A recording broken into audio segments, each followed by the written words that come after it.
to welcome everyone to this evening's program of Earth Tales.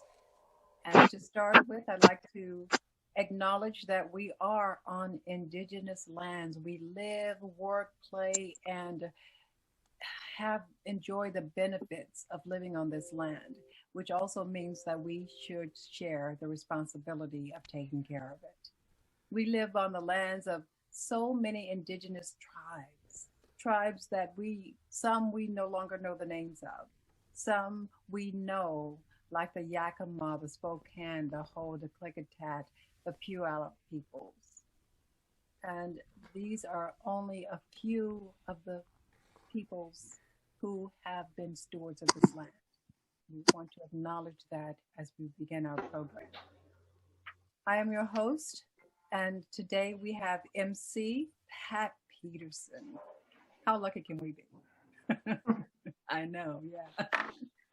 And Barry McWilliams is our tech host and jack of all trades here with the Seattle Storytellers Guild. He will be taking us in and out and through the program tonight.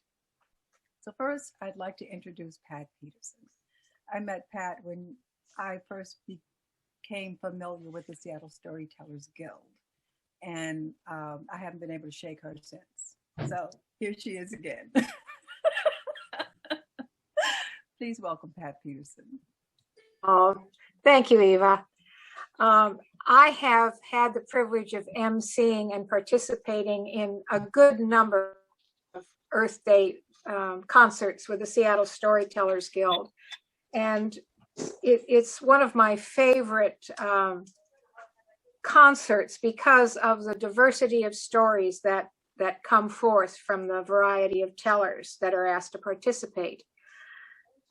I will tell you that if you are in the Pacific Northwest this evening, you are real with our Mother Earth tonight. We have been blessed with glorious days. Sometimes I know because it's a long year in many ways. It seems that spring and warmth and light will never come again, but you know it does. And when it does, we celebrate. We have a lovely mix of tellers this evening, and we're going to start off with a surprise teller. It's interesting how stories and tellers often come together.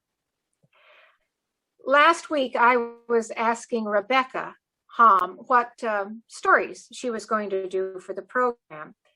And she told me, and it sounded wonderful. And then she got in touch with me and said, you know, this one story I was going to tell, I learned it from a mentor in my storytelling career in Edmonds.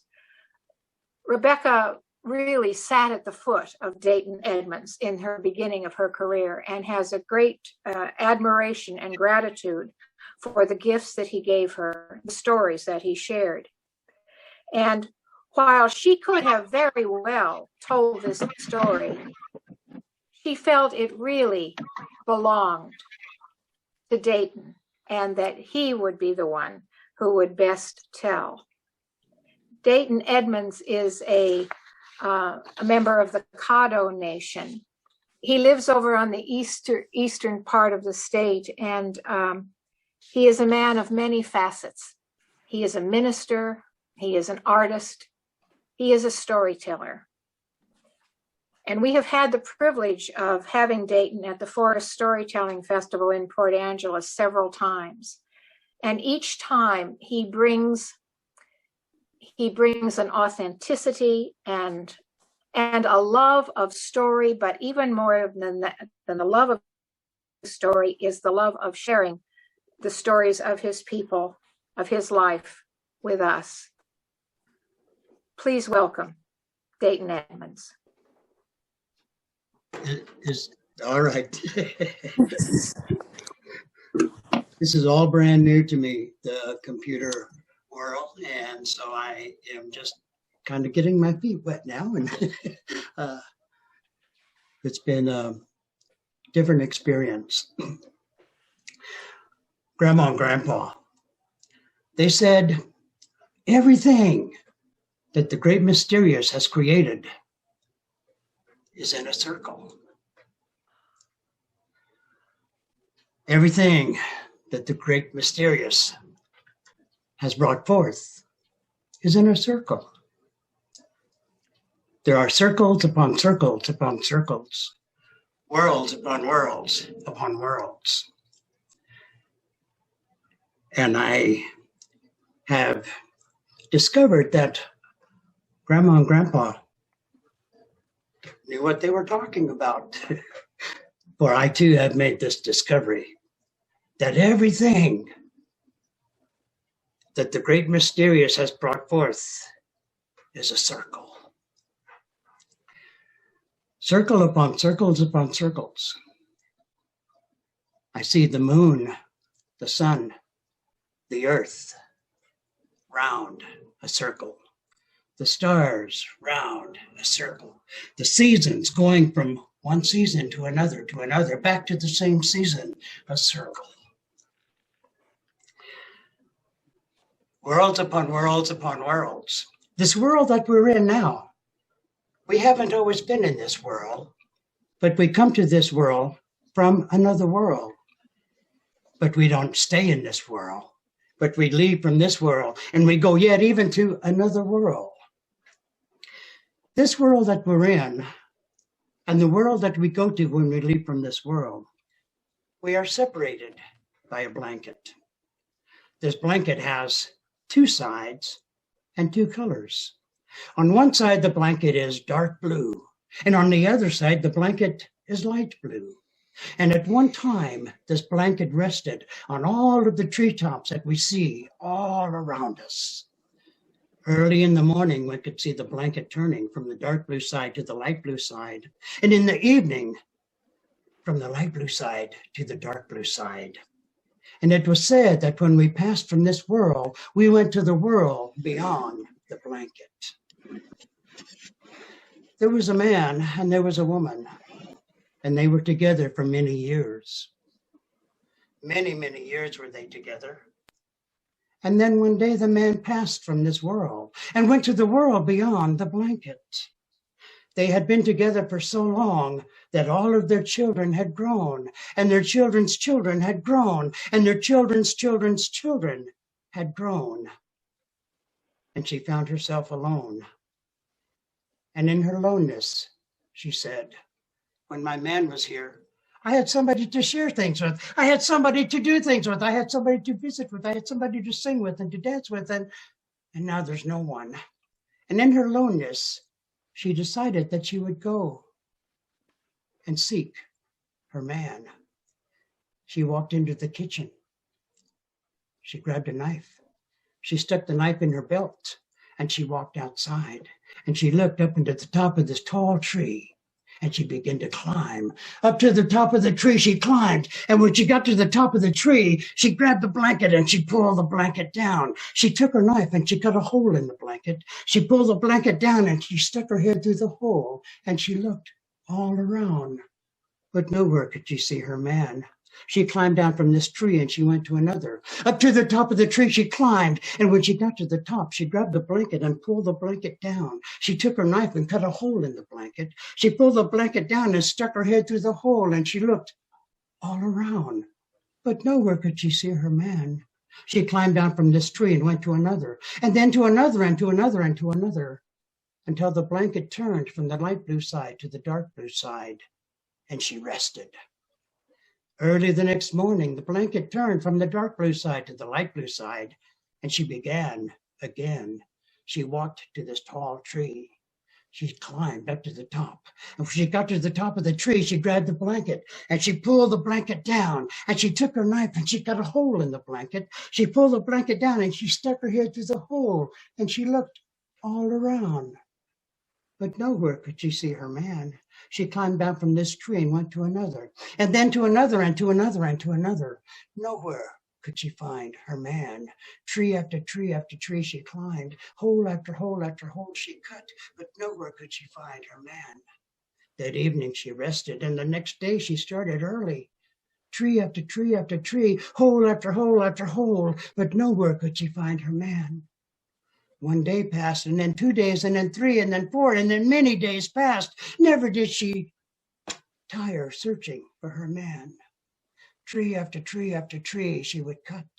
Hole after hole after hole she would cut. And then one day the woman passed from this world, and she went to the world beyond the blanket, and she looked, and she saw her man, and her man saw her, and they ran and they embraced. And she said, I've been looking everywhere for you. He said, I know you have. She said, well, if you knew I was looking for you, why didn't you come? I couldn't, he said. I couldn't, for you see, this blanket is more than a blanket. This blanket is a thick wall. And the only way you can pass through this wall is to go through the doorway. She said, I didn't know that. He says, I know you didn't know that, and I didn't have any way to tell you. She said, but I found the doorway. Yes, you found the doorway. The doorway is death. The only way that one can pass from the world that we left to this world is to go through this doorway of death. She said, well, this is terrible. How can we tell the people that we have left that it's of no use to seek those of their loved ones until they too go through this doorway? He said, I don't know. I couldn't think of a way. She said, together we can think of a way. For you know, 2 heads are better than one. That's an old Indian saying. It was an old Indian that told me that. They sat and they thought.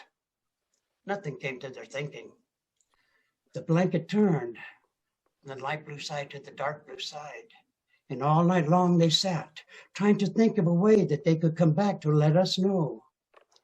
Nothing came to their thinking. Early the next morning, the blanket turned to the light blue side. And this is what they did. The man ran to one end of the blanket. The woman ran to the other end of the blanket. And they grabbed the blanket and they pulled the blanket up above the treetops. They pulled the blanket up above the mountaintops. They pulled the blanket up above the clouds and the sun and the moon. And there do they stand this day, holding the blanket. It is now their responsibility, early in the morning, to turn the blanket from the dark blue side to the light blue side, and in the evening, from the light blue side to the dark blue side. When the blanket is on its dark blue side this evening, go out and look up above the treetops, look up above the mountaintops, look up above the clouds, look to the blanket. You can see the holes that the woman got in the blanket. These holes we call stars.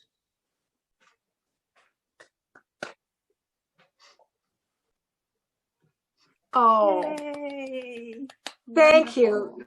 Thank you, Dayton.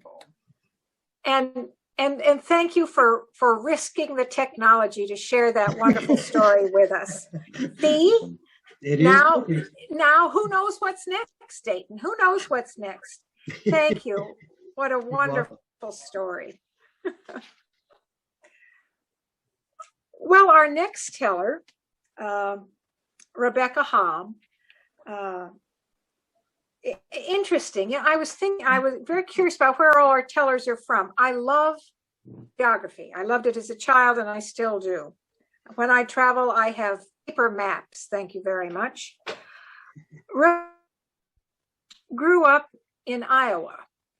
Now, if any of you have ever flown from coast to coast, perhaps from an airplane, you have looked down on the cornfields of Iowa. Let me tell you that Iowa does not have mountains. Iowa has flat with good dirt for growing things. And from the air, at certain times of the year, those fields look like quilts laid out below us.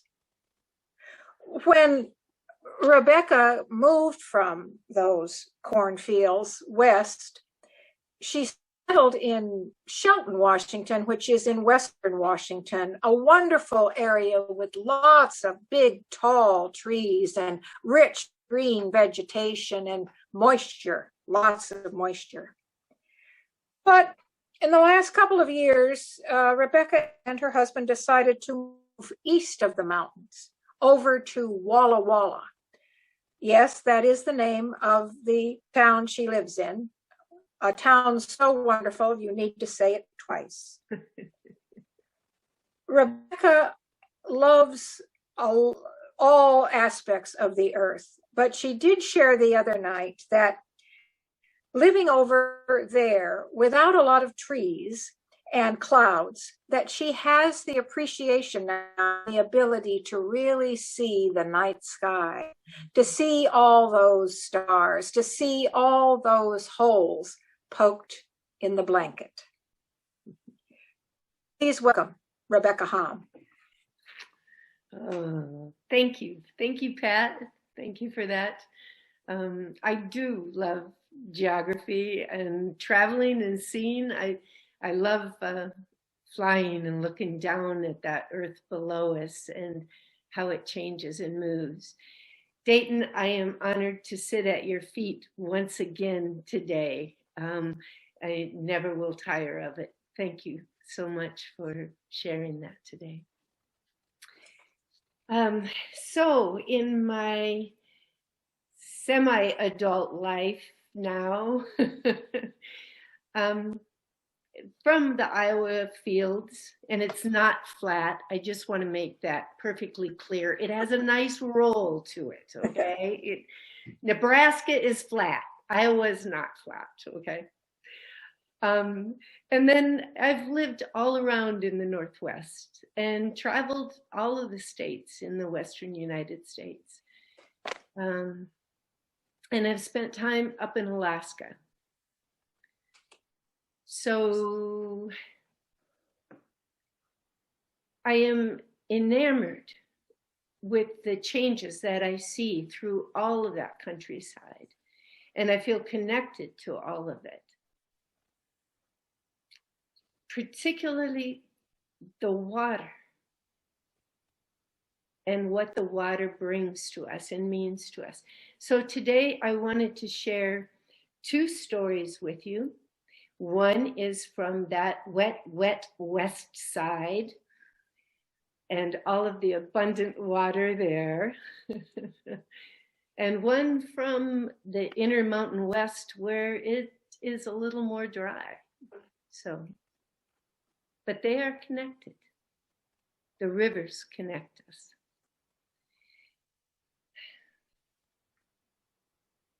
Raven. Raven was hungry.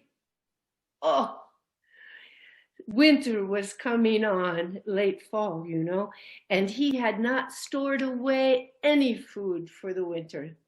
Oh, hungry. And so Raven turned to his servant and he said, "Tomorrow, first light, tomorrow we go fishing. Get everything ready." You know, that's how Raven is. You do it. Right. So the next morning, when the day was beginning, Raven and his servant, they were there, out there on the water. They were out there fishing. Oh, but they fished, they fished, they fished. But Raven was not happy. Ha! Bullhead, spiny old bullhead. Nah, take us back to shore.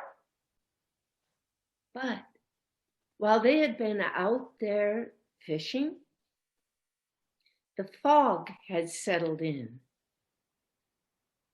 The warm day started to meet that cool water, the cool night. The fog was rising, and they could not see shore. Raven did not know where they were. They were lost. Until suddenly, a little strand of hair blew across Raven's face, and he looked. There was a woman sitting there next to him, a beautiful woman, a woman of power. Raven looked at her and he knew this was Fog Woman. Fog Woman looked at Raven and she said, "Give me your hat." And so Raven, he took off his cedar hat and he handed it to her. And she leaned over the edge and all of the fog came rolling into the hat. And the day cleared and the sun glistened on the water. And they found their way back to shore. Raven knew this was Fog Woman, and Raven wanted her for his wife. And so it was. Now, Raven still had not found any food. Raven still did not have any food stored away, and there was no Trader Joe's nearby. Raven does not like to be humiliated. Raven likes to be the big protector, the big provider. And so he said, I'll go get fish. And so he left Fog Woman there. He left Fog Woman and his servant there alone. He left them there with no food. He left them for a long time, for a long, long time. Until one day, Fog Woman knew they were so hungry that she said to the servant, "Take the water basket, go down to the creek and bring water back for me." And the servant did. He brought the water back there in the basket. And Fog Woman, she put in her single finger there into the basket. "Now pour it out," she said. And when the servant poured the water out of that basket, out came a salmon across the ground. And they clubbed it, they cleaned it, and they fastened it on to a sturdy stick, leaned it across the fire, and roasted the salmon. The first salmon ever.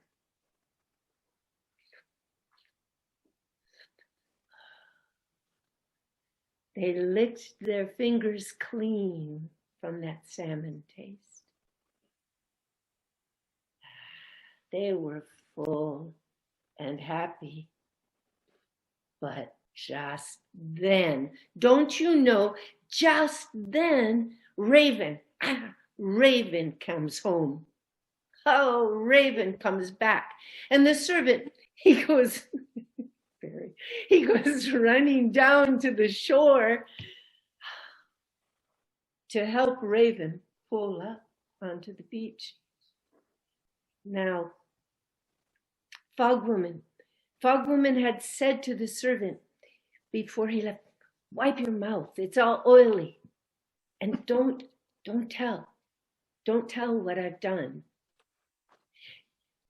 Now I have to tell you that I don't know why Fog Woman wanted to keep it secret.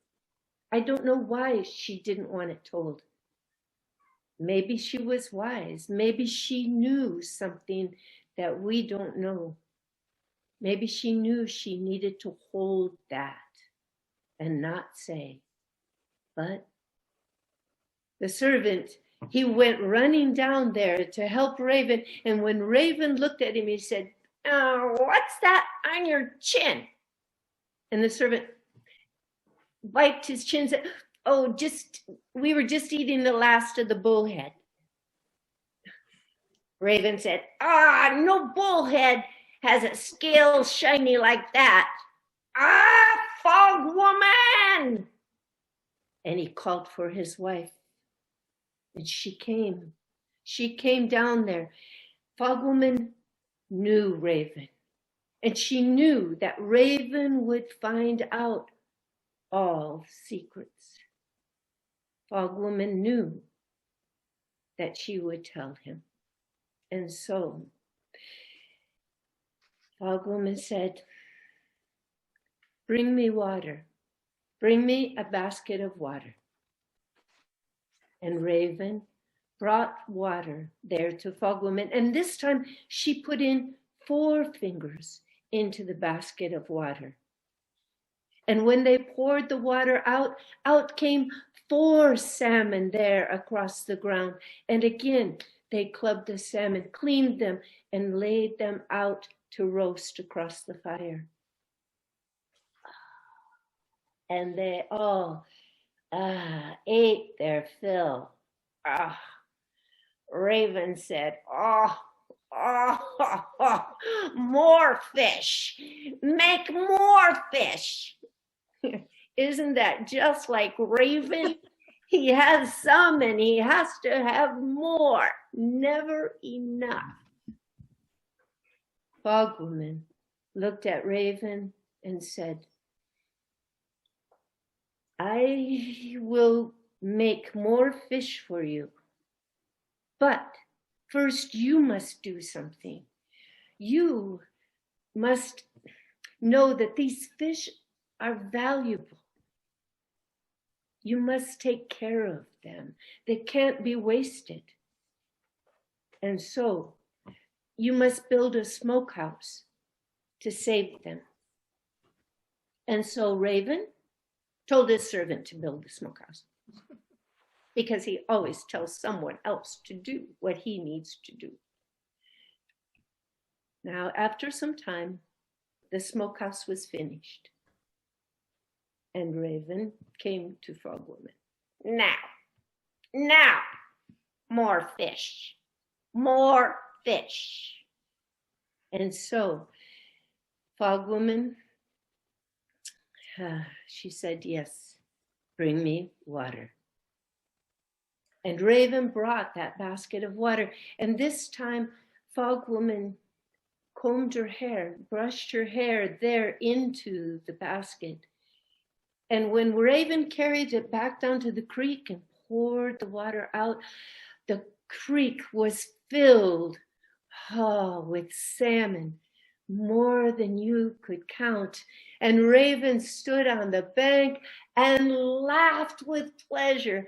Aha, aha, aha, my fish, my fish, my fish.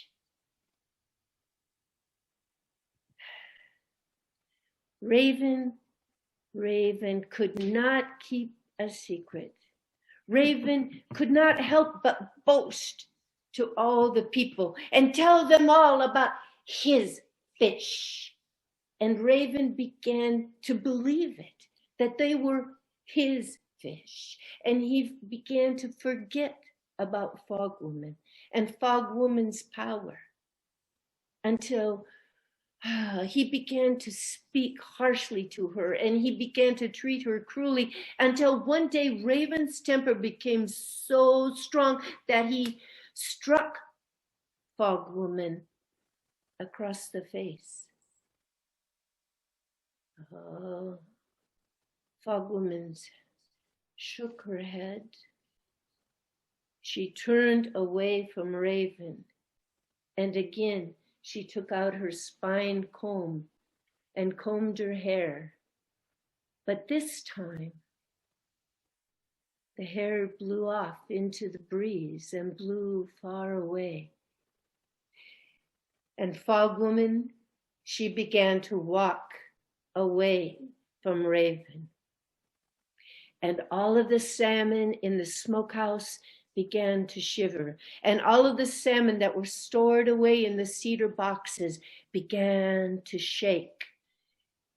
And Fog Woman walked toward the water, toward the bay. Raven reached out and he said, Fog Woman, I'm sorry, But his hand only closed on empty fog.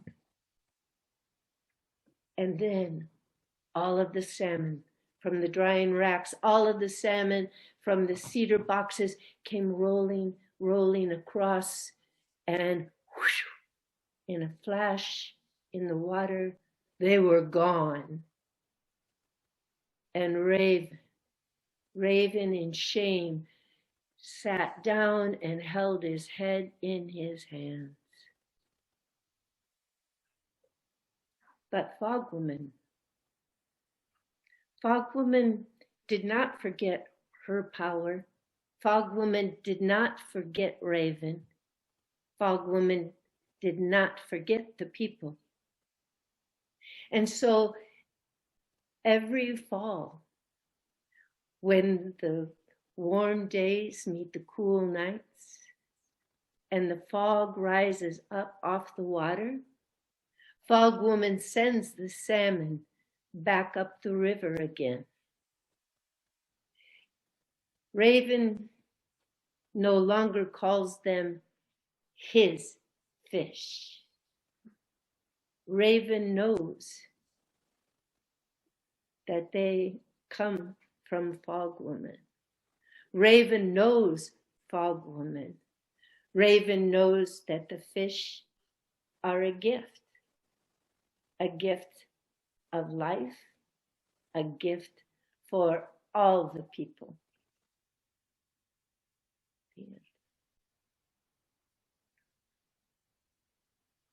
Thank you. Woohoo! Now, the other story, very quickly here, from the drier Intermountain country.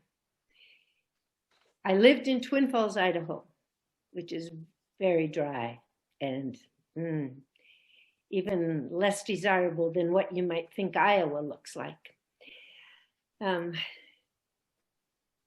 when we got there, I started to find out something about the history of Twin Falls.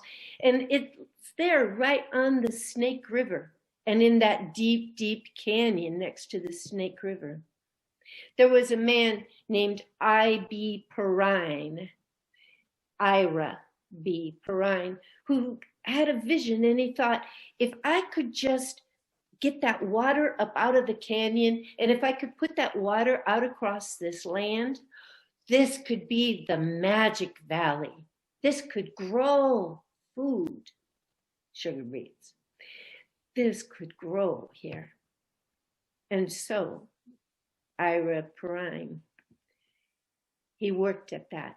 And he got money from Eastern industrialists to start the Twin Falls Canal Company and bring water up out of that deep canyon and out across the valley. Now, the Snake River runs right there. But while I was living there, shortly after we moved, I found out that they were saying up at Redfish Lake, up by Salmon, Idaho, that there were only 2 female salmon that had come in that year and only 1 male. To Redfish Lake, the place where they say in legend that you could walk across the water on the back of the red fish because they were so prevalent. Such a heavy population, millions of fish. And so, while I was out working on our little bit of land, planting some honeysuckle, I started digging those little seedlings in to the ground. And then I started thinking about, how am I going to get water to these guys? I'm going to need to water them. And then right there under that hot Idaho sun, this poem sprang full bloom. I'd like to talk with I.B. Perrine and hear what he thinks about this point in time. If Mr. Perrine could see how it was going today, I wonder what Mr. Perrine would say. If he could see all the work that we've done, would he understand we just wanted some fun? So we dammed the great rivers to build our play lakes. Like children, not knowing there'd be extremely high stakes. His vision was high when he started all this. He never imagined a river that would carry no fish. And what about the people who poured their sweat into this land? If they saw us now, where would they stand? Would they really want us to live like we do, sucking water for lawns, for fountains, for pools? I think they'd look at us now and call us all fools for not understanding that when the rivers run dry, there ain't no more water. I think they'd all cry. So, Mr. Perrine, help us now. Give us a clue. Mr. Perrine, please tell me now, what should we do? Should we sell out, pack up, make a quick buck, turn a fast profit, and count on our luck to handle it somehow before it's too late? Mr. Perrine, please tell me now, what road should we take? Unfortunately, this week, I read a report that the Snake River is the #1 most threatened river in the United States due to the decrease of the salmon habitat and the salmon migration up the Snake River. Mother Earth has taken care of her children for many, many years, forever. And now as adult children, it is time for us to begin taking care of our mother. Thank you all very much. Mm. Oh, Thank you. Thank you. Thank you. thank you, Rebecca. My goodness, I do love Raven's stories. I do. It is the the naughty side of me, I suppose. Wonderful combination of traditional and original. Thank you. I should let you know that I assume very shortly that Rebecca will be working on her zucchini crop. She has quite a talent growing zucchini. While I live all the way across the state in Port Angeles, Washington, a good probably 6-hour drive, Rebecca ships me zucchini relish when her abundance is such that she feels a need to share, and I do look forward to it again this year. You'll have some coming your way, Pat. Well, thank you. Leslie Slape lives close to the Columbia River, which is a mighty river, one that has folk songs written about it because it's touched the lives of so many people for such a long time back in history. And it still runs on today. And it runs from the high, dusty side down to the ocean eventually. Leslie Slape lives along that river, about an hour from the Pacific Ocean. Leslie has been a writer for years. She was a journalist, and then she became so interested in storytelling that she turned her talents there, and also as a playwright. She's told in festivals all around the area. She's very well known for her work that she shared at Epic Tales with the Seattle Storytellers Guild. She said something that I thought was a perfect match for her and her talents. A story is the lightest baggage that a traveler can carry. Leslie, please open your suitcase and share with us what's inside tonight. Leslie Slape. Thank you, Pat. It's an honor to be introduced by Pat Peterson. Oh.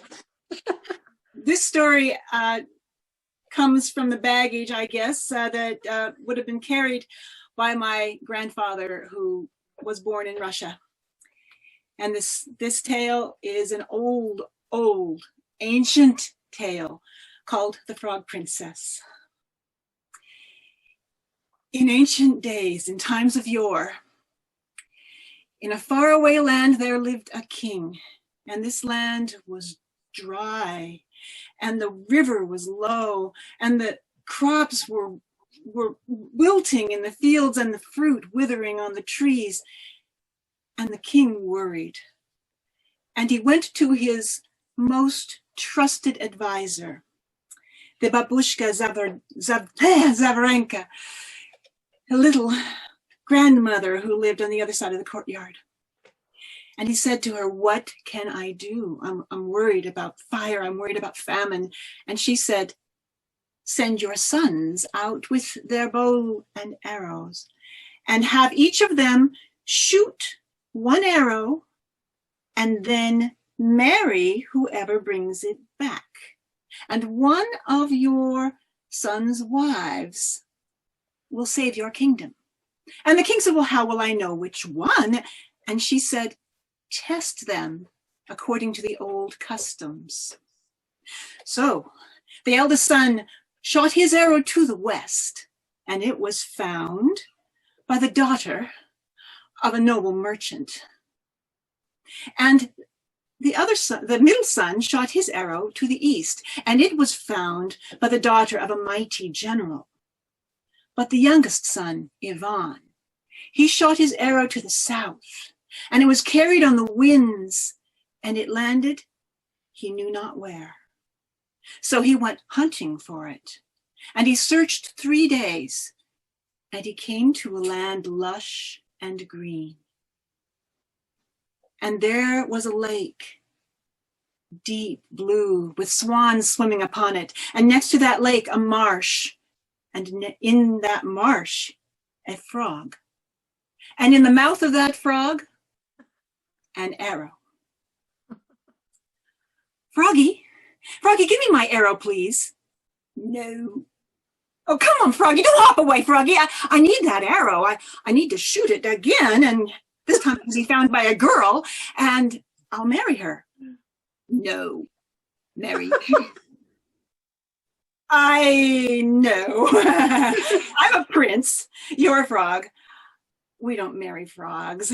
They're beneath us." "Marry me." Well, Ivan had no choice. It was his fate. The 3 brothers had a triple wedding, and the frog was held on a dish.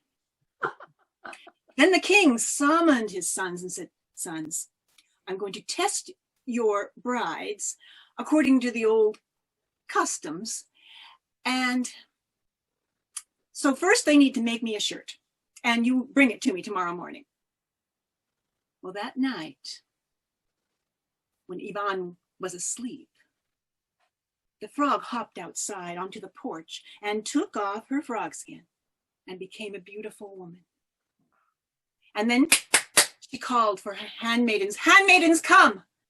And from that far away lake, the swans rose and flew through the night with their feathers silver in the moonlight. And they landed on the ground, and they turned into beautiful maidens, pale skin, wearing flowing white gowns, with green hair, long, dripping wet, hanging down almost to their bare toes. In each of their hands was a comb. This comb could work magic, and it also kept their lives safe, because if one of these maidens went away without her comb, away from the water, she would not survive. These were the Rusalka, the handmaidens of Mokosh, the earth goddess of Russia, and also of her daughter, Yelena. Yelena said, "Handmaidens, it is dry here and I thirst. Please make it rain." And they took their combs and they combed their long green hair, and rain fell upon the grateful face of Yelena and upon the earth. And then she said, "Handmaidens, my dear father-in-law, the king, wants a shirt. And I want this shirt to be as fine and wonderful as the shirt worn by my own dear father on festival days." And the shirt was done in an instant, thanks to the combs. Then she folded it and placed it next to Yvonne, and she put her frog skin back on and became a frog as if nothing had happened. When Yvonne awoke, there was a shirt, and there was a frog hopping around and croaking, and he couldn't get another word out of her, so took the shirt to his father, who was already looking at the other shirts that his other sons had brought. But when he saw the shirt Yvonne had brought, he said, "This is magnificent. Look, the workmanship, the embroidery, it shows birds and flowers, trees, vines. This is marvelous. This is a shirt to wear on a festival day." But even though he loved the shirt, the king was not certain that the frog was the daughter-in-law who was going to save his kingdom. So he said, "My sons, there is a second test. Tonight, your wives need to bake a loaf of bread, and then you bring it to me in the morning." Well, that night, Yelena, as a frog, hopped outside, took off her frog skin, and once again became Yelena. She called her handmaidens as before, and in the morning, when Yvonne awoke, there was a loaf of bread, freshly baked, still hot. And he took it to his father, the king, and the king was looking at the other loaves of bread made by his daughters-in-law. But when he saw the one Yvonne held, he said, "That's marvelous, let me see it." He took a closer look. Oh, look, it's decorated all over with trees and flowers, birds, animals, fish even. It's the whole kingdom there on the bread. This is a loaf to be eaten on festival days. But even though he loved the loaf, he still didn't think the frog was going to save the kingdom. And he said, my sons, here is the third and final test. Tomorrow night, I will give a great banquet, a celebration of your marriages, and there will be dancing. Bring your wives, and they must dance for us. Well, Yvonne did not know what to do. He had no idea how the shirt and the bread got there, but he knew for a fact that a frog is not a dancer. And he told her, "So I can't take you there, my froggy. I can't take you there. They will laugh." And the frog said, "Do not worry, Yvonne. All will be well. Go first, and I shall follow. When it is raining, you will know I am washing my face. When you see lightning, you will know that I am putting on my finery. And when you hear thunder, I am on my way." Yvonne took heart, and he dressed in his finest clothes, and he went to the ball, and there he saw his brothers and sisters-in-law, and they began to laugh at him. "Oh, where's your little froggy woggy? Is she in your pocket? Well, how's she wearing? What kind of clothes is she wearing? Is she wearing your handkerchief?" He said, "Oh, do not talk that way. My frog is coming. She will be beautiful." But he began to worry, and then it began to rain, and he knew she's washing her face. And then there was lightning, and he said, "My froggy is putting on her fine clothes." And then there was a clap of thunder, and it shook the palace, and everyone said, "What was that?" And he said, "Don't worry. It's just my little froggy on her way here." And he went outside to see for himself. The rain had stopped, and there in the sky he saw 12 swans pulling a golden coach. They set it lightly upon the ground, and when the swans touched the ground, they became maidens with green hair, but Yvonne did not even notice. He was headed toward the door of the coach. He opened it, and there within, he saw a princess, more beautiful than pen could write or tongue could tell. And he said, "Are you my froggy?" And she said, "My mother named me Yelena." She held out her hand, and he helped her out of the coach. And she was dressed in azure silk, studded with stars. And upon her head, she had the crescent moon decorated with pearls and diamonds. Now, when the feast was served, Yvonne could not even enjoy the delicious viands set before him. He was so lost in admiration of his wife. And he said to her, "Tell me, how did you do it? How is a frog able to turn into a beautiful woman?" And she smiled and she said, "I'm not a frog. I'm really a princess. I'm enchanted. And he said, you're enchanted? How do I break the enchantment? She goes, no. Don't worry about it. Be patient. Be patient. Now, the sisters-in-law were watching Yelena also, and they saw her eating a little chicken's wing, and she nibbled at it delicately, and then she put the bones right down her sleeve. And then they saw her drinking wine, and then she poured the rest of it down the other sleeve. And they didn't know why she did it, but they did the same thing. And then the king said it was time for the dancing. And the sisters-in-law said, oh, let Yelena go first. And she took Ivan by the hand and pulled him out onto the dance floor. Now, Ivan was quite a good dancer, but nobody was looking at him today. They were all watching Yelena. And she whirled and twirled and danced as lightly as a snowflake on the breeze.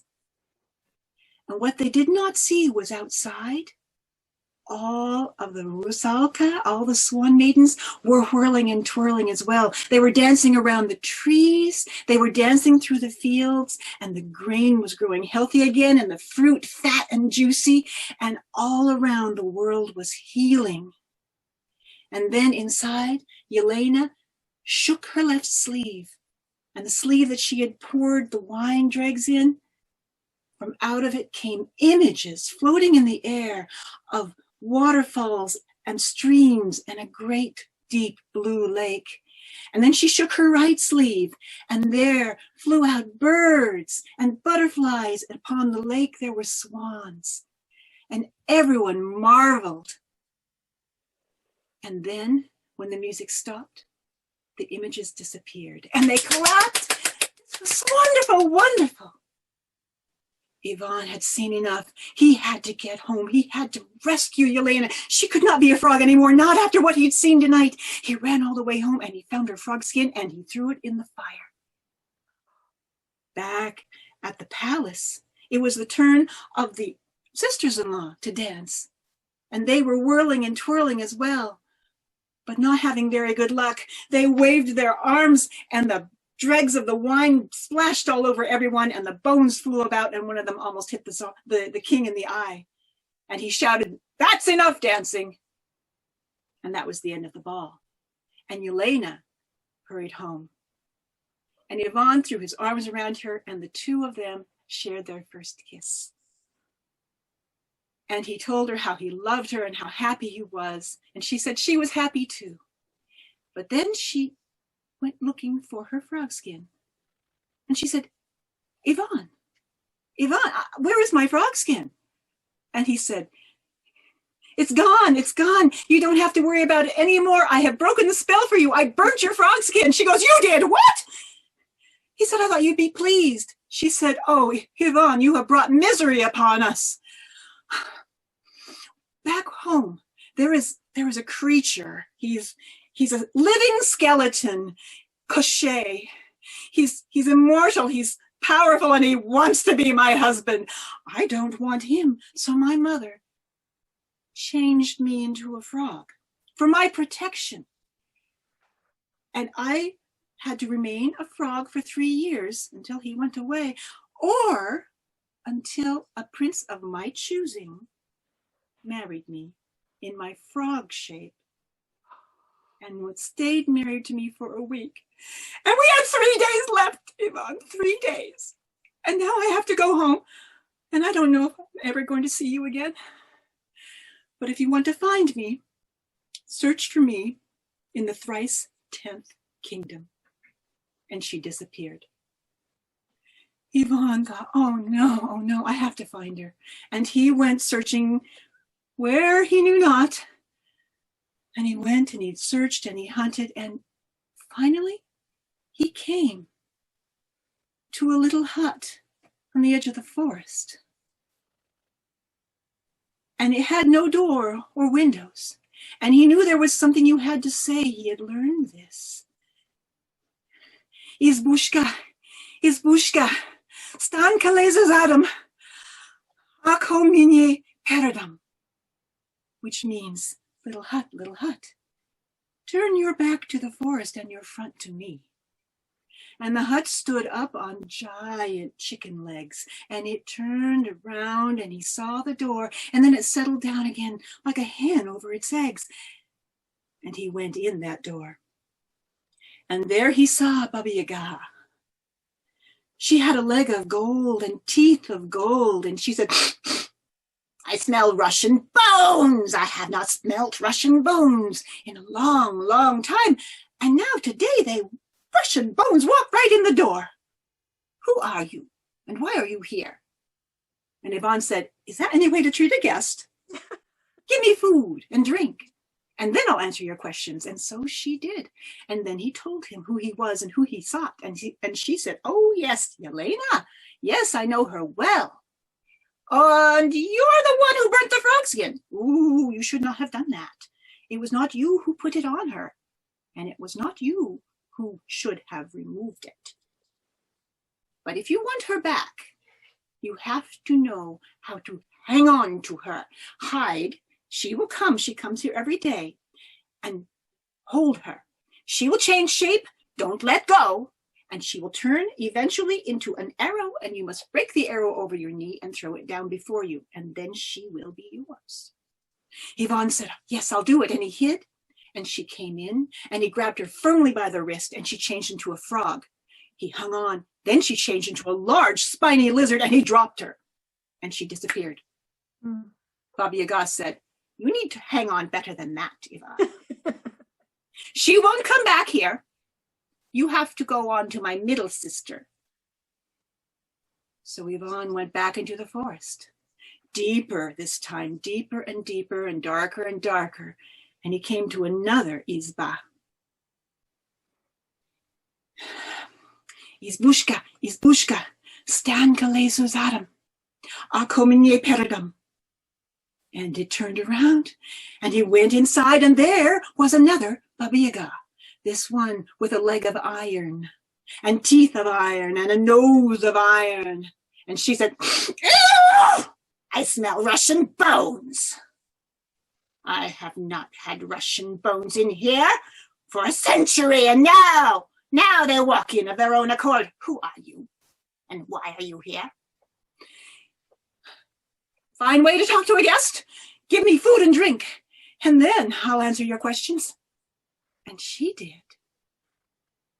And then she said to him, I know who you are, Yvonne Frog Skin Burner. You think that you deserve our Yelena. She will come. See if you can hold her. Well, he hid, and she walked in, and he grabbed both her wrists firmly and held on. And she turned into a frog, he held. She turned into a lizard, he held on. And then she turned into a giant snake with very large fangs coming toward him, and he dropped her. And she disappeared. And Baba Yaga said, you call yourself a lover. You have to love Yelena in all her forms for it to be love. She won't come back here. Go to my eldest sister.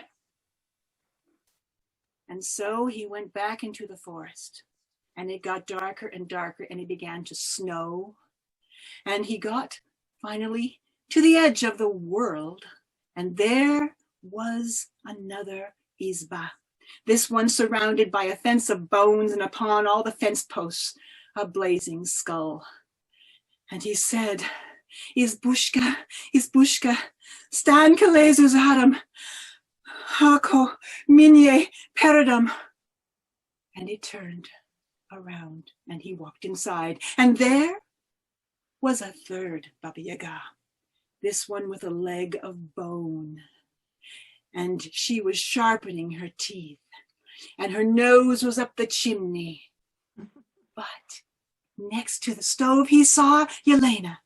And without waiting for another moment, he grabbed her, threw his arms around her, and she changed into a frog. She changed into a lizard. She changed into a snake. She changed into all manner of creepy, crawly things, and he did not let go. And then she turned into an arrow, and he snapped the arrow over his knee and threw it down.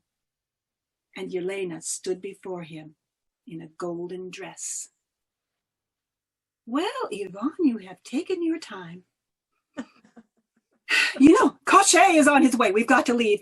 And she pulled him down onto a carpet and called for her handmaidens, and they flew in their swan form, and they flew away carrying the carpet with Cachet in hot pursuit. And they flew and flew and flew, and they got to Russia just in time, because Cachet could not get into Russia for some reason. And he had to turn around, and he flew into another tale. But when they got home, they had such a celebration. They had food and drink and dancing. It was the best food I have ever tasted. Yes, I was there, and it was wonderful. And I brought one of the cakes home because I wanted to show you. But, oh my gosh. And unfortunately, it was just too beautiful and too delicious, and I ate it. So I did not bring the cake, but I did bring the story. Thank you. Ah, Yay! Oh, thank you, Leslie. That was just Awesome, Leslie. wonderful. Leslie, I love Leslie, your faces. how- I bet what- you Julie is just sitting there and thinking about her three sisters and just appreciated that so much. Thank you.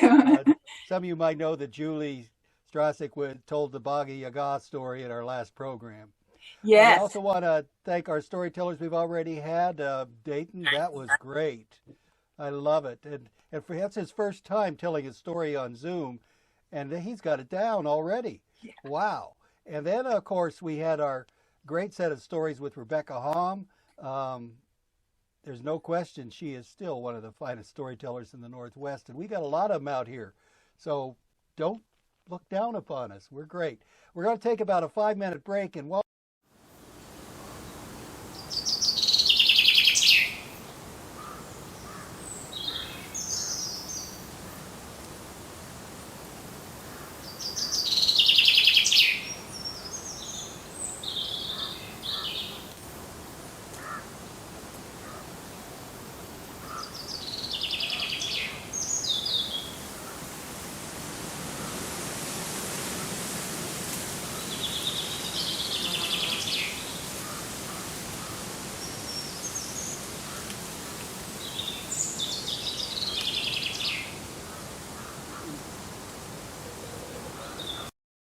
well, hello, is everybody back? Everybody's muted, so I don't know, but I assume you probably are. I hope you had a good break, and I hope you took note of our upcoming events. Do especially take note of the fact that we would like donations to help cover our costs for this. We've made commitments to our storytellers, and we do want to richly reward them for what they've done. We also have coming up this next month a Liars Month. And this is the truth. We are going to have a workshop on how to tell a lie. I'm not pulling a fib here at all. That you don't have to worry. We do have a workshop on May 1st, and our next storyteller is going to teach it. So you can hope that she's telling the truth today, and we'll teach you the rest next month. We also are having a Liars Swap Fest for those people who hopefully attended the workshop, but even those who didn't might get an opportunity to try and tell a tall tale. There won't be any prizes other than bragging rights, but it's be May 21st at 6 to 8 o'clock. Information will be sent to you in an email if I don't get it into the chat. But now we want to go back to our storytellers, and I give you back Pat Peterson. oh, thank you, Barry. What amazing images we have been presented with already, all connected in one way or another to this wonderful earth. Well, Ingrid Nixon certainly has traveled this earth.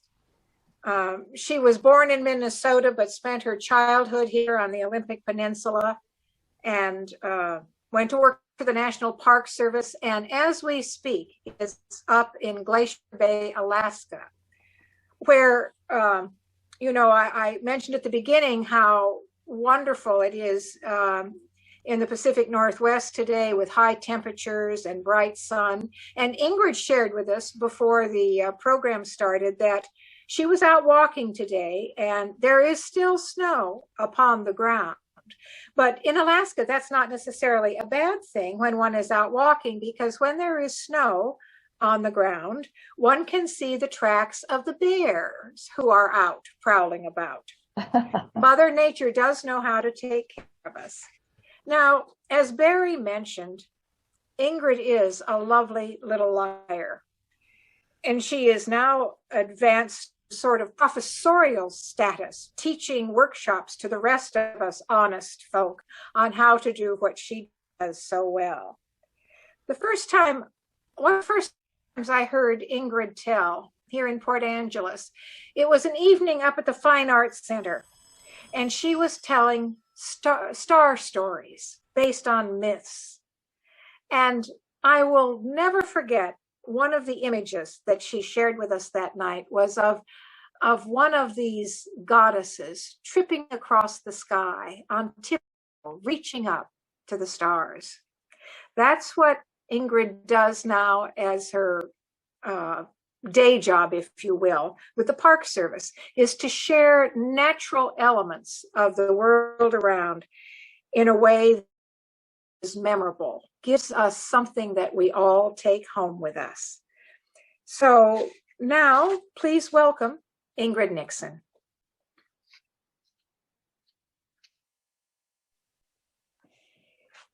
Good evening, everyone. I am thrilled to be coming to you from Southeast Alaska. And, one of the miracles about Zoom is the fact that we can be all over the place and we are coming together in a very green way. Nobody drove a car to get here. We haven't had to park, all that kind of thing.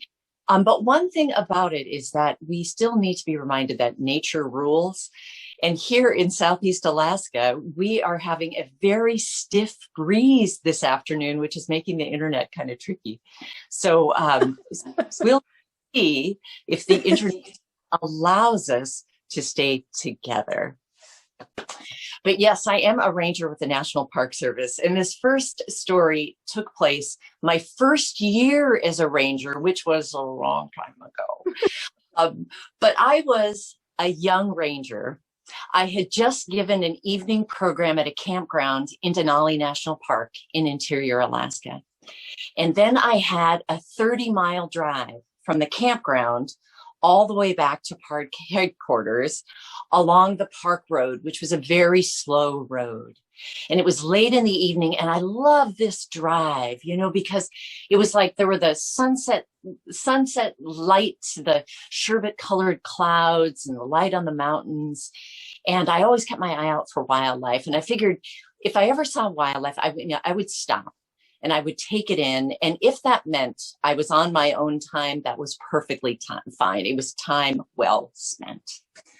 So as I'm driving the road, I'm going through a straight stretch that's there by a river.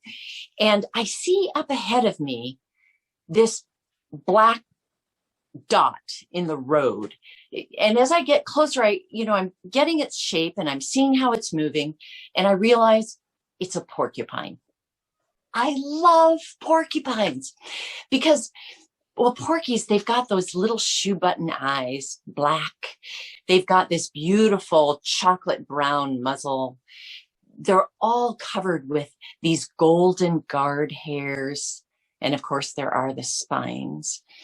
But there had been numerous times where I had been walking along a trail and I've seen a porcupine coming towards me. And so I would stand perfectly still. And the porky would keep walking down the trail. And as it got closer, more often than not, I would hear it making sounds like talking to no one in particular. And as I stand there, the porky would get closer and closer and closer. And it's when contact was almost imminent, I would move. And that was when the porcupine would go, "Where did you come from?" So I love porcupines. And what would inevitably happen is that when the porcupine was startled, it would turn its back to me. And that's when it would display those quills. And I got to tell you, those quills are formidable. I mean, I would rather play with razor wire. But what the porky would do next would be, it would go up to the closest rock or tree and just kind of hunker down like that. Because you see, a porcupine, the back of their head, their flanks, their back, their tail are all covered with those quills. But their muzzle and their soft little belly are not. So they would hunker down and protect them. And then a porcupine would stay that way until the danger had passed. And since I hated to stress out a little porcupine, I would usually move on. So as I'm driving down the park road, way up ahead, I see this porcupine. So I slow down and I stop. I turn off the car, I put on my flashers, and I just enjoy watching this little porcupine that is nibbling plants along the side of the road. And then it would come into the lane right in front of my vehicle. And I was just loving this porky. Well, in my rear view mirror, I see a bus. And the bus is pulling up. Now, this is one of the park shuttle buses, brings people into the park. And at this late hour, I know that that shuttle bus has gone into the park and is coming out with people. They have probably been on that bus for about 10 hours. And they have about one more hour before they get to the park headquarters area. So they've had a very full day. Well, as the bus pulls up to my car, I see the driver sees it's a porcupine. So I wave to them, pull forward, so these people can see this porcupine. So the bus pulls up. So it's in the opposite lane from the porky. Traffic is not really something you need to deal with. So there they are. I see the windows come down. I see people's faces in the windows. I see cameras. I see binoculars, because you don't often see porcupine. And my heart is warm because these people have been on the road for a long time. And the fact that they are excited to see this little porcupine, it just does my heart good. Well, the little porcupine is moving around in the lane in front of my car. The people are taking pictures. The porcupine moves so it's right next to the bus. The people are looking down. I'm thinking, no matter what kind of camera you have, you are getting good pictures of this porcupine. Then I watch the porcupine go under the bus. The people are confused for a moment. And then they go over to the other side of the bus to see the porcupine when it comes out from the other side of the bus. Only the porcupine doesn't come out. So soon I see the door of the bus open and the driver gets out and she walks along to the side of the bus. I get out of my car. I go up. We both crouch down and we look under the bus. And there's the porcupine. It's just walking around in the middle of the road, right underneath the bus, unconcerned. The driver looks at me and says, "Now what?" And I say, "Well, the bus has plenty of clearance, and the porcupine is like smack dab in the middle between the tires." And so I said, "Well, how about if I keep an eye on the porcupine? And then you just gently pull forward and I will signal you in the mirror if the porcupine goes anywhere near a tire." She says, "No way. I am not driving my bus if there's a porcupine under this bus." So she turns to the porcupine and she goes, "Shoo, shoo, shoo." Now the porcupine, who has not been concerned at all, suddenly turns to us, displays its quills, and then does what a porcupine does. It doesn't have a rock, it doesn't have a log, but it does have a tire. So the porcupine goes up to the tire and hunkers down. She looks at me, the driver looks at me and goes, "Now what?" And then she looks at the porcupine and says, "No, no, you can't do that." The porcupine tries to climb up into the wheel hub. Oh, Then she looks at me and she says, "Now what am I supposed to do?" Well, I know that the porcupine is going to stay that way until it feels like the danger is gone. So we have to get that porcupine to relax. Yoga, meditation. The best that I can do is say, well, maybe if you can get everybody on the bus to be really quiet. So the driver gets up on the bus, tells everybody, we have got to be quiet or we will not be moving anywhere. The bus gets really quiet. Everyone is very still. for long. The porcupine doesn't move at all. Finally, the driver gets off again. She comes up to me and she says, now what? And I say, well, what if you start the bus and then maybe like the noise of the bus and maybe there's a little vibration that goes down to the tire. Maybe the porcupine won't like that and it will step away from the tire. Worth a try. So the driver hops on, starts the bus rumbles up. The porcupine is just sucked onto the tire. So I am crouched down there looking at that porcupine. The driver turns the bus off again. It seems hopeless. And then it just comes out of me. I've got this universal sound that I make when I talk to wildlife. Now, this can be a cat, a dog, a horse, a goat, a bear, a moose, and it sounds like this. So it just comes out. Nothing.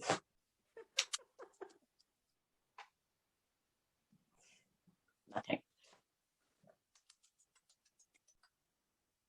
I see the porcupine's hand, paw, move. Okay, that's something. The porcupine turns and looks over his shoulder at me like, what do you say? And I get an idea. So I tell the driver, just watch me in the side mirror. I'm going to go around to the other side of the bus. And when I signal you, start the bus and pull forward slowly. So I go around to the other side of the bus. I am looking at the tire and the porcupine is on the other side, out of sight.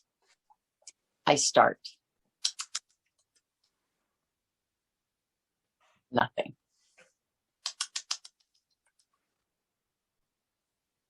Nothing.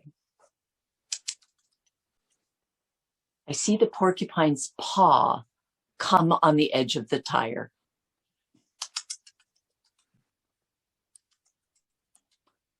Eventually, the porcupine's little chocolatey snout comes and it looks around the tire at me like, what? And I say, the porcupine puts its paw on the ground. I see it put its other paw on the ground, and that lets me know the porcupine has moved away from the tire. I signal the driver. The driver starts up, gently pulls forward, and just like that, the porcupine is separated from the bus. The people on the bus who have been waiting now for about 45 minutes begin to cheer, and I hear a woman call out, "She speaks porcupine." And I've got to say that that is not a foreign language I have ever put on a resume. But that is one of my favorite experiences I've ever had with a wild creature. And from time to time, when I've shared that story, there have been people who have been like, really? The things you've traveled and seen, I mean, that's just a porcupine. But what I think is, whenever you have an experience with another creature on this earth, it is never just an experience, which is what comes out in this story I'm going to share with you from the Copper River region of Alaska. This is a story that's recorded by John Smelcher, and it goes like this. The people lived well off the land, but it took a lot of work preparing for that long, fierce winter. They started in the spring collecting plants. That went into the summer, more plants, hunting, fishing. It continued into the fall, more hunting, fishing, and berries. Berries were in season. And so it was that a young man was out collecting berries, when he saw there on the ground there was a little mouse. And this mouse had a huge fish egg in its mouth. And this mouse, with that fish egg, was struggling to get up over a log. Well, the young man watched the mouse for just a moment, and then he reached down, scooped that mouse up in his hands and helped it up over the log. And once over the log, the little mouse with that huge fish egg that ran in off into the underbrush. Well, the winter came much earlier than usual, and the people did not have time to put up enough food. And so by the middle of winter, their foodstuffs were almost exhausted. Everyone was starving. And so it was, the young man was out hunting, looking for something, anything to feed his people. And so it was, he came to a small house. I mean, it was a really small house, but there was smoke that was curling up out of the roof. And somehow he got a sense of a voice that told him if he closed his eyes and he turned around 3 times, he should do so. And so he did. And when he opened his eyes, he had shrunk down to the size of that house. And the door opened up, and there was a man, and the man was wearing a brown coat. And the man greeted him, invited him in, made him tea, gave him some food. And then the man in the brown coat said, "I know your people are starving, and I would like to help. So here, take this rucksack. Take this back to your village." And the young man said, "Well, thank you, but who are you? Why?" And the man in the brown coat said, "Oh, you don't recognize me. Well, last fall, you and I met up, and I had a big fish egg, and you helped me over that log, and so I was able to make it home to feed my family. And so now I would like to help you feed your family." And the young man said, "Well, thank you." And then he took the rucksack, and as he stepped outside, he suddenly grew back to his normal size, but that rucksack stayed very tiny. And so the young man turned to the small mouse man and said, "Well, thank you, but this won't even feed me. It won't feed my people." And the mouse man said, "When you get home, leave the bag outside overnight, and all will be well." So when the young man got home, he did so. And the next morning when he stepped outside, the rucksack had grown to normal size. And so the people, they opened that bag and they found that it was full of meat and fish and berries. And it seemed like no matter how much they pulled out, there was more. And so you see, that young man, he was able to feed his village. And it all came back to the fact that long ago, he had been kind to a small creature. And so there is no such thing as just an anything. Each thing is precious.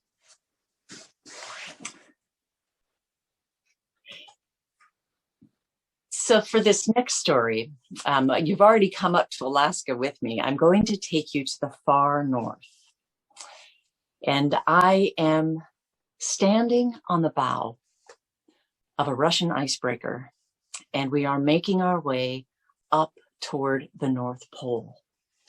And on this day, we are breaking our way through sea ice, and everywhere I look, it is just this horizon of jumbled ice.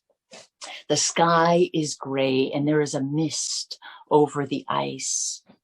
And I love it, standing at the bow and looking down at that place where the ship hits the ice, and the ice, it fractures and splits apart, and then the ship pushes in there, and then to the stern, the ice seals up in the channel that we've carved. And so it is, we're working our way through this sea ice. When someone who's up near the bridge sees this creamy white dot way in the distance, and they call out, "Bear!" It's a polar bear. And so we all look in the direction of this creamy white dot. And as we watch, we realize that with the direction the ship is moving and then the direction the bear is moving, if we actually stop, that bear is going to come and cross right in front of our bow. So the ship slows, And we watch this bear that's working its way through the sea ice. And soon behind that bear, we see two more creamy white dots. Cubs. So it's a polar bear mother and her two cubs. And based on the size of those cubs, they look like they were born the winter before. And so we watch as they work their way through the ice. And boy, that mom, she has got to be a good hunter because she's got this big belly. And those little cubs, their bellies are round and her fur is glistening. And as they're walking across the sea ice, it becomes very clear that these two little cubs have two very different personalities. There is one cub that is right behind mom. No matter where she goes, that other little cub is right there. But then there's another little cub that climbs up onto a chunk of ice and then it slides down, and then there's a puddle of meltwater that's on top of the ice, and it goes over and sort of slaps the water, and the mother and the first cub just keep walking, and the distance between them gets greater and greater. But as I watch these bears, I think of a story that comes from the Inuit. There was an old woman, and this old woman, she lived by herself in her dwelling in the village. Her husband had died, and they had never had any children. And so this old woman, she was taken care of by the people of the village. Whenever the hunters came back and they had meat, they always made sure that she got her share. But this old woman, she was lonely, and she yearned for a child. And she would sometimes go and she would walk along the shore. And there was this one day when she looked out over the water and she said, I wish I had a son. Well, she continued walking, and soon she came to this small ice floe. And on this ice floe, there was a little polar bear cub. And she immediately looked around for the adult, because you never saw a cub by itself. But there was no mother. And so she said to the cub, where is your mother? Did hunters kill her? Well, I will take you home. I will raise you as my son. So she took that little polar bear cub home. And from then on, whenever she was given meat, she always divided and gave some of it to her son. And that little polar bear cub, he grew. And soon when the kids of the village, they were out playing, the little polar bear cub went out and played with them. And they just accepted the cub as one of their own. And the cub grew. And then it was time for the young men of the village to learn how to fish. And the polar bear cub, he was good. And then when it was time for them to learn how to hunt, the polar bear cub, from the get-go, he was a natural. So it was just a matter of time before that polar bear cub was always bringing home the biggest, fattest seals. And the old woman, she walked around the village and she said, that's my son. That is my son, the most successful hunter in the village, my son. And the hunters, they were jealous. So there was one night when the hunters were in a dwelling together, and there was one of the hunters who said, he makes us look bad. And another hunter said, I know. And I've been thinking that if we killed him, he would feed the whole village for maybe a week? And there was another hunter who said, yeah, he must die. Now there was a child who heard all of this, and he was a friend of the polar bear cub. So he ran to the old woman and told her what the hunters were saying. And the old woman, she marched over to the hunters and she pled for her son's life. But they had made up their mind. He must die. So the old woman ran home. She said to the polar bear cub, you must run. You must go way, way out on the ice. Go far, far away. But please don't go so far away that I cannot find you. And they hugged. And then the polar bear cub, He ran out onto the ice, and he ran far, far away so the old woman knew that he was safe. And the hunters went out there looking for the polar bear cub, but they never did find him. And time passed. Well, one day the old woman, her son was gone, and her heart was broken. And she was so lonely once again that she just decided, to hell with it. She went walking out on the ice, and she walked far, far out on the ice, and she kept calling for her son. But there was no answer. And she thought that he was gone for good. But then in the distance, she saw a creamy white dot. And that dot was coming towards her. And as it got closer and closer, she realized it was her son. And he had grown to be this magnificent polar bear. And he was fat, and he was strong, and his coat was glistening. And he ran up to his mother, and he hugged her. And as he hugged her, he could feel her bones. She was so thin. And so he went and killed a seal, and he dragged it over, and that old woman, she pulled out her knife, and she cut up that seal, and then she gave the finest blubber to her son. And then she ate. And then at last she stood and she picked up the meat, and she said, I must go now, but I will come back tomorrow. And so she did. She went out on the ice the next day, and the next day, and the next day, and the next, and soon all the people of the village knew where the old woman was going. And they did not even interfere, not even the hunters, because they could not interfere between that old woman and the bear. They could not interfere between the love of a mother and her child.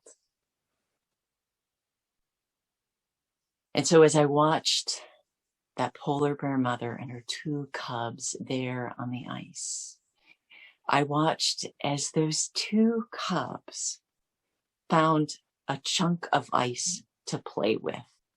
And they started rolling around this chunk of ice. And the mother, she just kept walking across the ice, and she had no idea she was leaving her two cubs behind. But there was a point where she turned around and realized that they were nowhere in sight. And she turned and took a few steps back toward those cubs. And I don't know what she said to them, but those two cubs dropped that chunk of ice and took off after Mom. And as I watched them walk away from the ship, I thought to myself, I want you to go far, far out on the ice, far, far away, so I know you are safe, but not so far away that we cannot find you. And I watched as that polar bear mother and her two cubs walked across the ice and disappeared into the mists.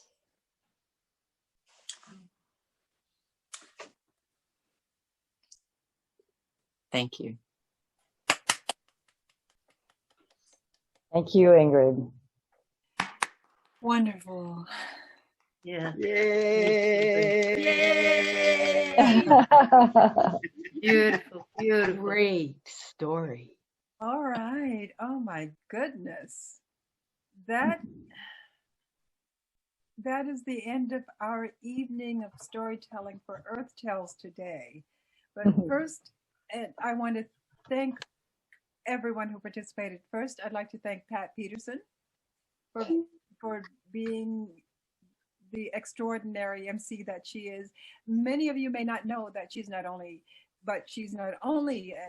a great Emcee, she is an excellent storyteller too. If you haven't had the opportunity to hear Pat tell stories, I hope you come back to events at the Seattle Storytellers Guild, because you will definitely see her again at some point soon. I want to say thank you to all of our wonderful tellers who told stories about the creatures who inhabit this earth and shared encounters that they have with Mother Nature, and sometimes they have with us to teach us the lessons we need to know that they have already learned, so that we can all work on this earth to help each other and to help the earth itself. I want to say thank you to Dayton Edmonds, Rebecca Hom, Leslie Slape, and Ingrid Nixon. Give them all another round of applause, please. Please. Thank you all so much, and thank everyone for showing up and giving us their evening to hear these stories and to give us storytellers somebody to talk to.